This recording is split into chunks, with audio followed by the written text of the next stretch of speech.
అందరికీ నమస్కారం అండి. నా పేరు బాడిస ధనలక్ష్మి, బాపులగూడెం మండలం, కృష్ణా జిల్లా, కాన్మూలు గ్రామం. నేను గత 4 సంవత్సరాలుగా ప్రకృతి వ్యవసాయం చేస్తున్నానండి. నా ప్రకృతి వ్యవసాయం చేయడం వల్ల నా ఆరోగ్యం, నా భూమి ఆరోగ్యం కాపాడుకుంటూ తక్కువ పెట్టుబడి పెట్టుకొని ఎక్కువ ఆదాయం తీసుకునే దిశగా నడుస్తున్నాను.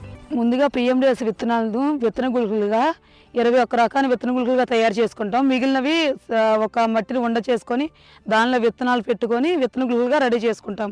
ఈ విత్తన గుళికలు చేసి పొలంలో చల్లుకోవడం వల్ల రైతులకు చాలా ఉపయోగాలు ఉన్నాయి. ఈ విత్తన గుళికలు పొలంలో చల్లుకున్నాక 6 నెలల వరకు కూడా పాడవు. ఎప్పుడైతే వర్షం తొలక చల్లబడితే అప్పుడు మొలక వస్తుంది బాగా.